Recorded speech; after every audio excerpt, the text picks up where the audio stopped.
Halo,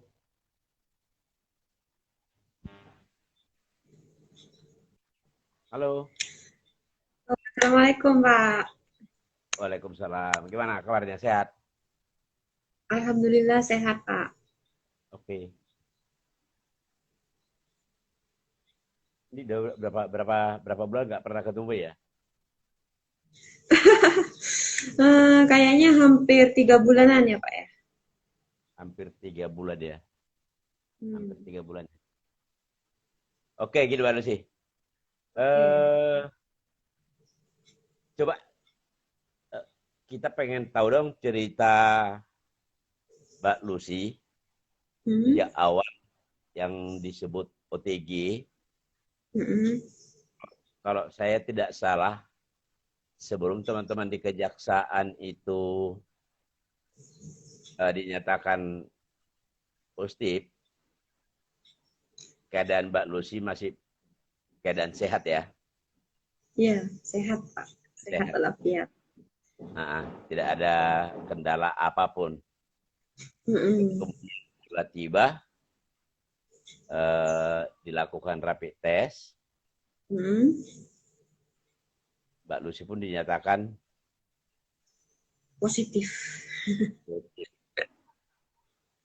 Itu masih rapid test ya, rapid test, lalu dinyatakan Hmm. reaktif. Kemudian kan, ada berapa kali swab itu? Saya kebetulan cuma 2 kali, Pak. 2 kali swab ya. Hmm. Dari 2 kali swab itu hasilnya sama-sama positif. Enggak. Kalau yang pertama itu positif. Terus pas waktu dirawat di rumah sakit itu langsung negatif dua-duanya. Kan itu kalau di rumah sakit itu ada swab evaluasi namanya, Pak. Jadi dua kali swab berturut-turut dilakukannya 3 hari selang waktunya Setelah di untuk rumah sakit itu dinyatakan negatif. iya negatif. Nah, kemudian Kemudian setelah dinyatakan negatif ya dipulangkan, Pak. enggak, kan kan sempat dulu di Mm-mm. menjalani isolasi ya. Ya, menjalani isolasi 20 hari, Berapa Pak. hari? Loh, 20 makanya hari. nah di awal kan OTG nih. OTG Mm-mm. tiba-tiba pada saat dilakukan rapid test, Mm-mm.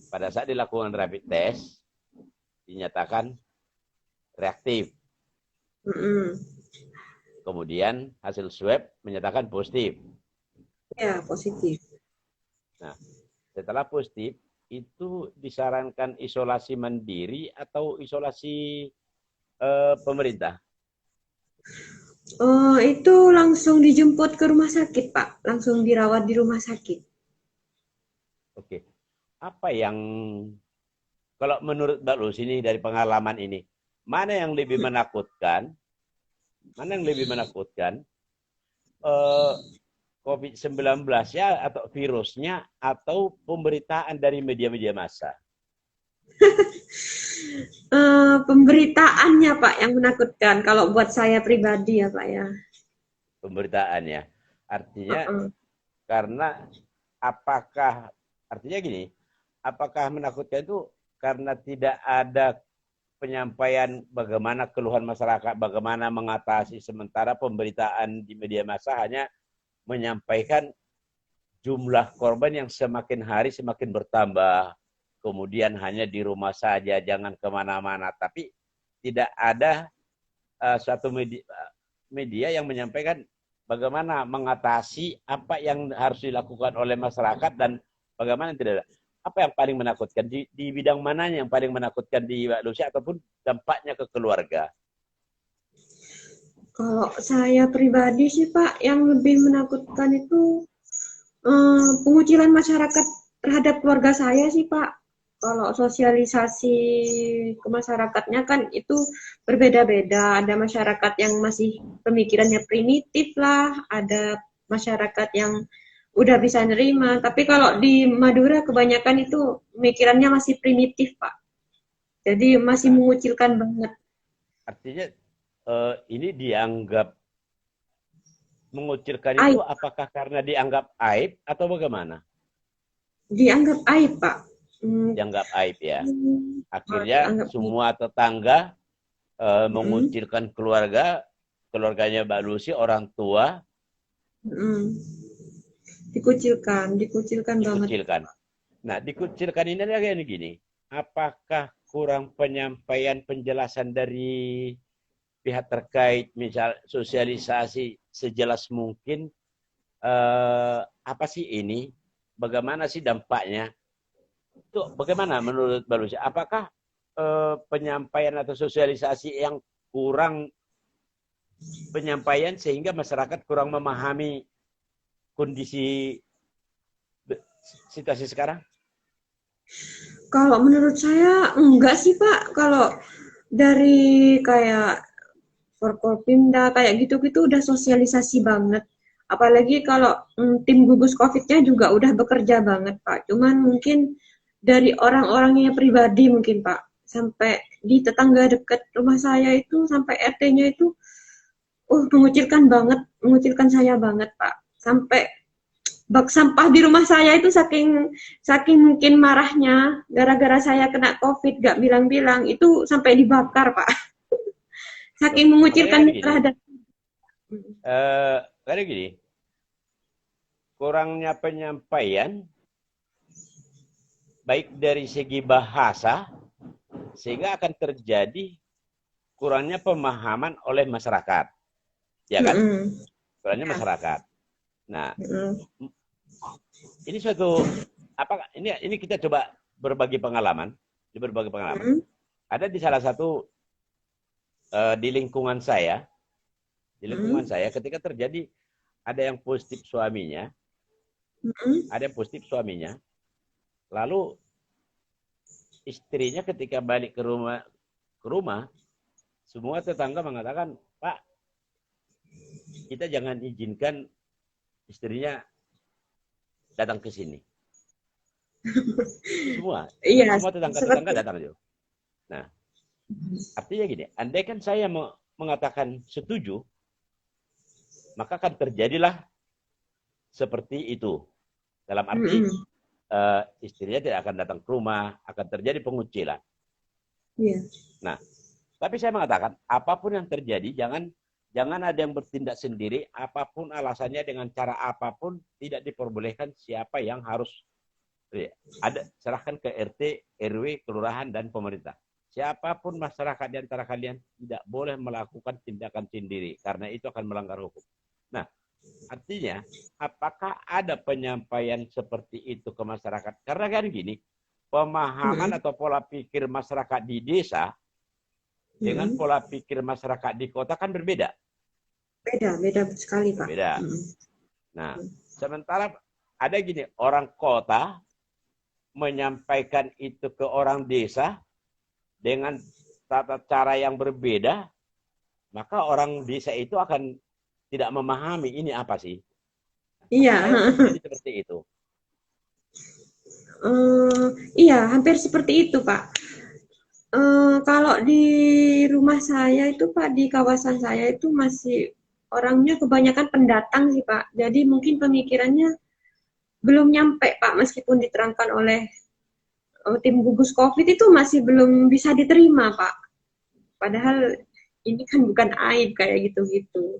Nah, Kayaknya sih udah kalau menurut saya udah top banget lah, udah maksimal kalau menurut saya. Cuman orangnya aja yang masih belum bisa mikir kalau ini bukan berarti aib, yang Pak. paling mengerikan atau yang paling menyakitkan buat Mbak Lucy itu bukan penyakitnya, bukan virusnya.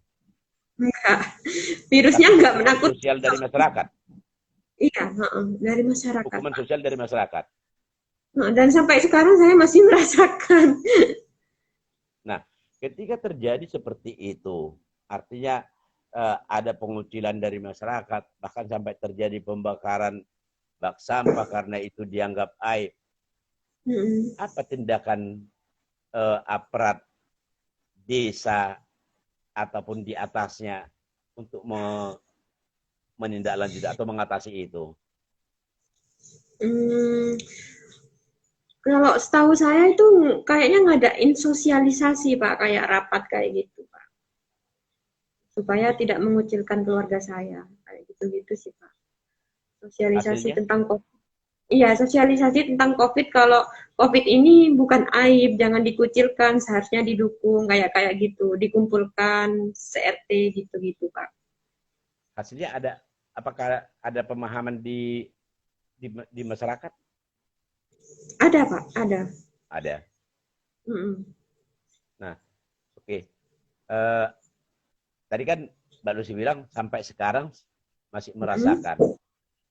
Dalam arti merasakan, apakah masih ada katakanlah pandangan miring menjauh Iya, dari tetangga-tetangga sekitar ataupun teman-temannya Mbak Lucy di kampung atau di kantor? Kalau di kantor mungkin enggak ya.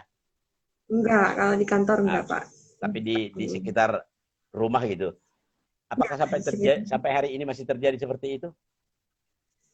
Eh, kayaknya masih itu sih Pak, kayaknya masih kayak gimana, ih itu yang kena corona kayak kayak gitu sih. Apa Di perasaan saya kampung. sendiri atau hmm, Nah, berarti pemahaman masyarakat masih kurang. mungkin iya Pak, masih masih kurang. Pemahaman masyarakat masih kurang. Nah, harusnya apakah eh, aparat desa Hmm. khususnya di lingkungannya Mbak Lucy, apakah aparat desa baik di tingkat kecamatan bersama-sama dengan masyarakat itu ketika ada warga yang dinyatakan reaktif, misalkan reaktif, tanpa harus mengucilkan, tanpa harus isolasi di tempat lain, tapi tetap isolasi mandiri di rumah masing-masing dengan dukungan dari masyarakat. Apakah ada yang seperti itu? Nggak ada Pak, kalau di lingkungan saya nggak ada, langsung dibawa ke rumah sakit. Begitu Soalnya dinyatakan kebanyakan hasil tes, begitu dinyatakan hasil tes rapid test reaktif, itu langsung diisolasi di tempat khusus. iya di tempat khusus. Jadi Tidak isolasi kebanyakan kalau mandiri. kalau misalnya reaktif swabnya itu udah nggak di rumah lagi Pak, udah disiapkan sama Enggak. tempat. Itu kalau hasil swabnya. Kalau masih hasil Hmm. rapid testnya, apakah Hmm. langsung diisolasi di tempat lain atau isolasi mandiri di rumah masing-masing? Ini saya apa orang lain Pak? Kalau Enggak, kalau ini saya sih, enggak, dari pengalaman ini kan apakah hmm, ada perubahan pemahaman dari masyarakat ketika terjadi warga seperti ini, jangan kita kucilkan, tapi kita dukung, kita support supaya tetap semakin cepat sembuh. Nah, apa yang kalau terjadi di masyarakat? Ada pemahaman yang lebih lebih seperti itu enggak? kalau sekarang kayaknya udah ada Pak. Ada ya? Soalnya dari cerita-cerita orang-orang yang setelahnya saya kena gitu, itu kalau rapid testnya positif itu biasanya diisolasi di rumahnya Pak. Di rumahnya ya. Artinya Hmm. masyarakat sudah Udah mulai memahami ya. mulai memahami karena udah terlalu banyak mungkin anunya Pak, pasiennya. Sudah Jadi terlalu ya banyak ya. masyarakat mulai mengerti mungkin. Kalau Oke, kalau pas waktu saya kan selama Mbak Lucy diisolasi di rumah sakit, ada berapa lama? mm, Ada berapa lama diisolasi? hari, Pak. Berapa hari? 20 hari. 20 hari. Itu hanya di satu tempat atau dipindah dari rumah sakit ke tempat lain dan tempat lain ke tempat lain lagi. Itu gimana? Kalau yang rapid dari rapid test itu kan saya udah isolasi mandiri, itu pertamanya saya di Balai Diklat Pak. Balai Berapa hari? Diklat itu sekitar 1 hari. Satu Di hari Balai terus Diklat. terus pindah lagi ke guest house Pemda. Itu sekitar 5 hari Pak. Mm-mm. Mm-mm. Habis itu saya 5 hari isolasi di rumah. Isolasi di rumah. Pas sambil nunggu hasil swab. Habis Nah, itu hasil swab keluar, saya dibawa ke rumah sakit sekitar 15 hari saya di ruang IRNAF. lalu 5 hari kemudian di asrama, Pak. Nah, apa yang Mbak Lucy rasakan ketika pertama diisolasi di balai diklat, kemudian masuk di rumah sakit, terus dipindah lagi. Ketika diisolasi, apa yang Mbak Lucy rasakan? Ada ketakutan, kekhawatiran, atau apa yang terjadi? Kalau perasaannya sih campur aduk sih Pak, antara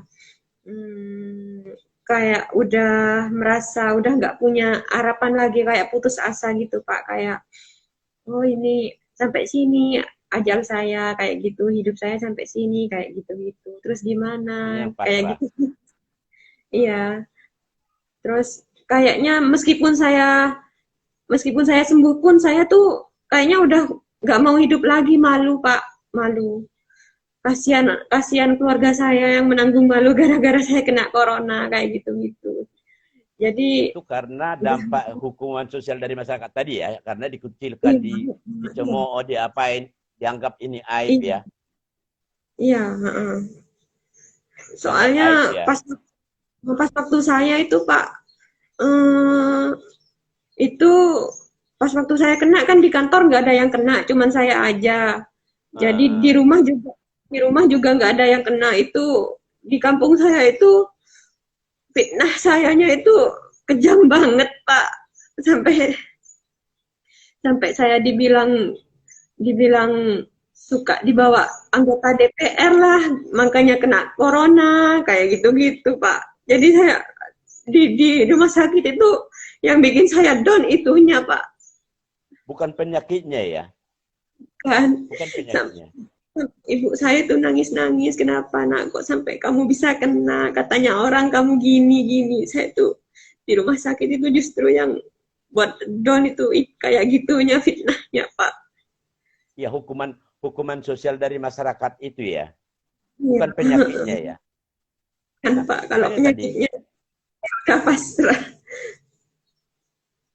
nah, ketika bisa membuat Mbak Lucy semangat, apa yang Iya. Mbak Lucy lakukan untuk bisa menghilangkan rasa ketakutan itu, lalu kemudian menjalani isolasi dengan baik, kemudian dinyatakan sembuh, bisa kembali.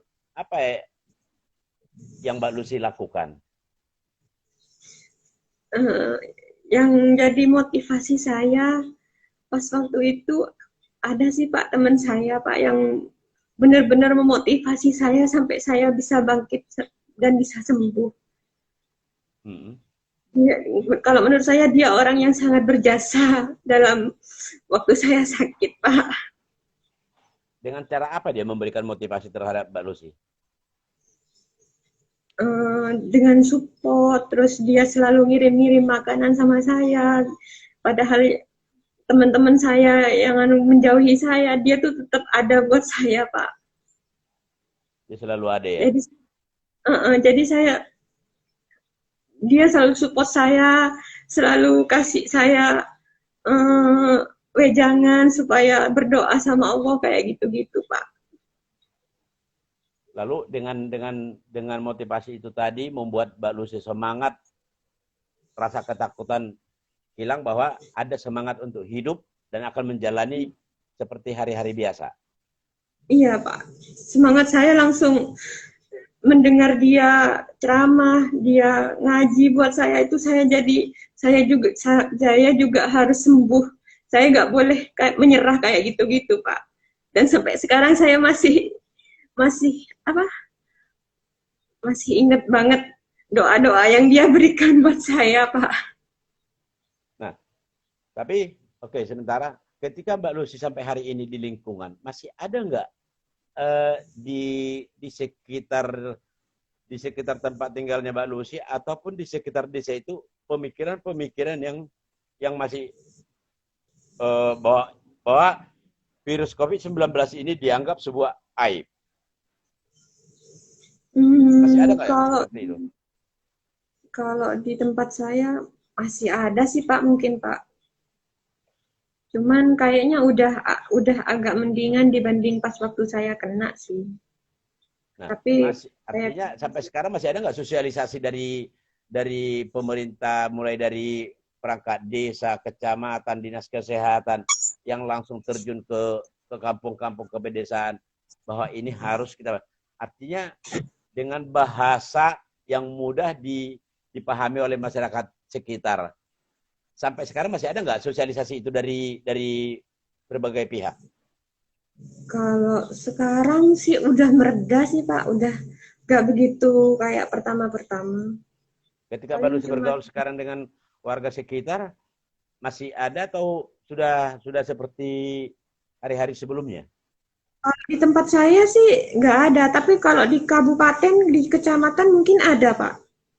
Sosialisasi kayak kampung tangguh, kayak wisata Enggak. Oh, tangguh kayak ya gitu. karena ada kampung tangguh. Yang saya maksud, ketika Hmm. Mbak Lucy hidup bermasyarakat seperti hari-hari biasa di lingkungan tetangga, masih ada nggak yang mengucilkan, yang menjauh dari Mbak Lucy sampai hari ini? Oh, ada Pak, Masih ada. ada, masih, Berarti masih. artinya pemahaman mereka belum belum begitu maksimal tentang Hmm. COVID-19 bukan bencana. Iya, masih Pak, masih ada. Nah, ketika Masih belum Mbak pasti. Lucy di rumah sakit, Hmm. ketika diisolasi di rumah, tadi kan salah satu obat yang paling ampuh adalah motivasi dari salah Hmm. satu temannya Mbak Lucy. Iya. Nah, kedua, apa sih yang kalian lakukan di rumah sakit itu ketika diisolasi? Berdoa Pak, sama ngaji. Karena kebanyakan pasien COVID itu kalau malam hari itu ngaji sama nangis Pak, berdoa sama Allah.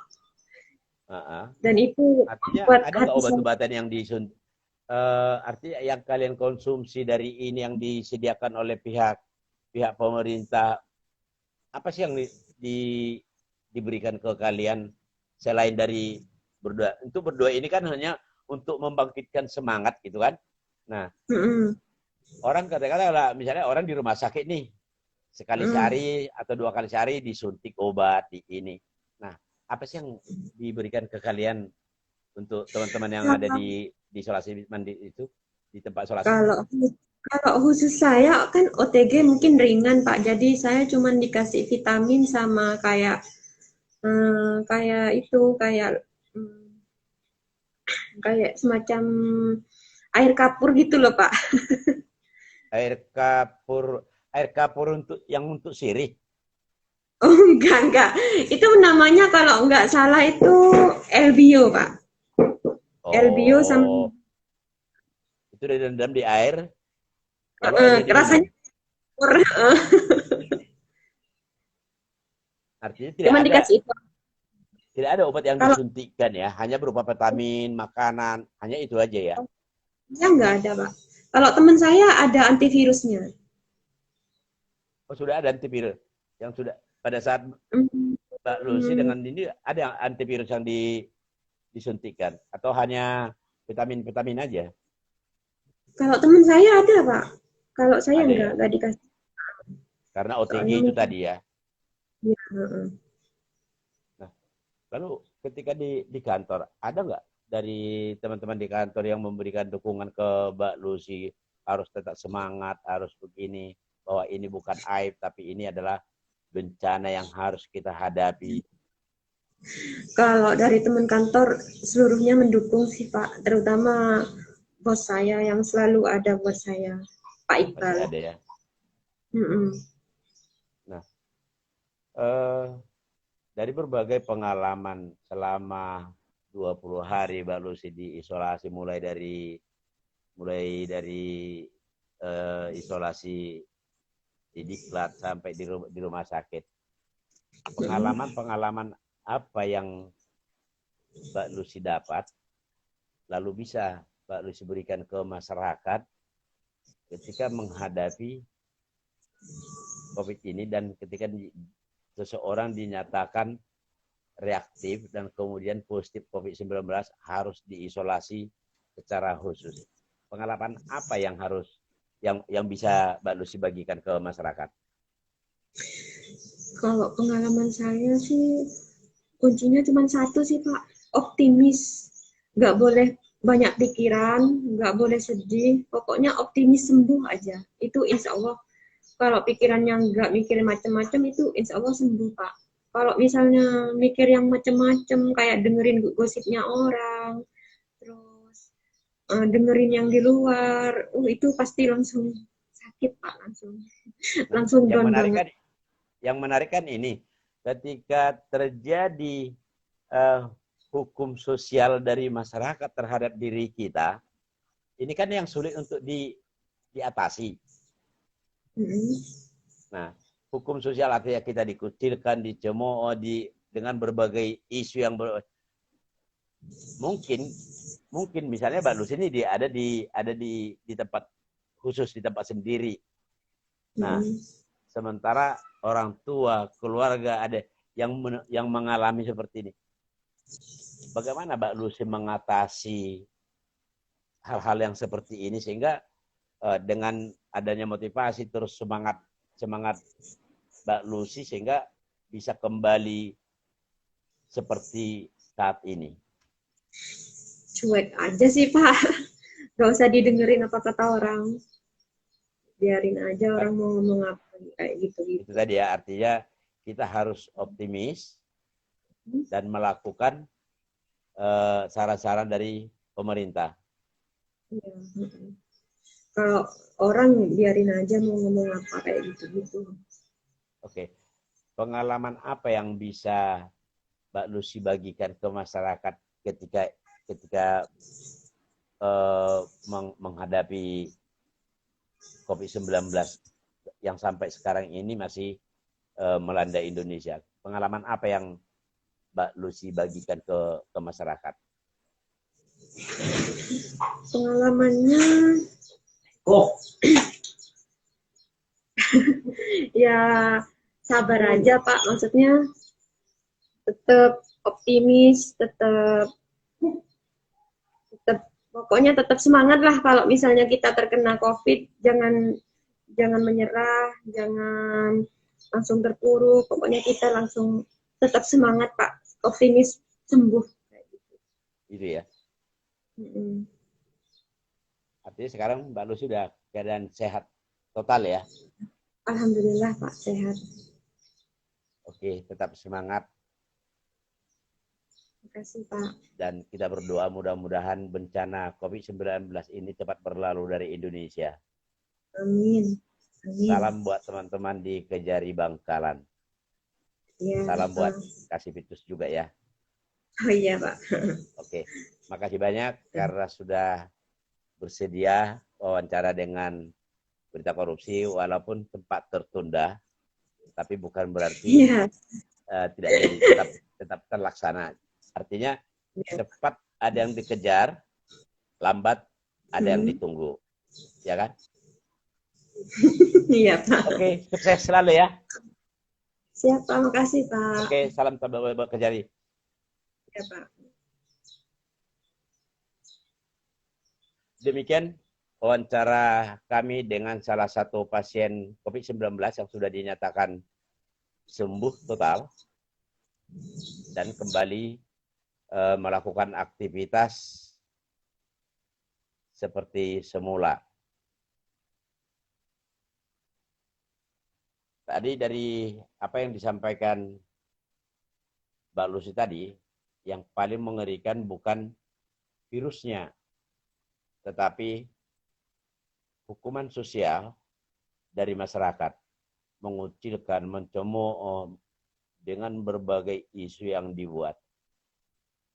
Dari pengalaman-pengalaman ini dan dari apa yang coba saya lakukan investigasi di berbagai tempat, ini adalah kurangnya pemahaman dari masyarakat dan bisa jadi karena kurangnya penyampaian dari pemerintah dengan bahasa yang mudah dipahami oleh masyarakat. Itulah penyebabnya sehingga masyarakat itu menganggap bahwa COVID-19 adalah aib,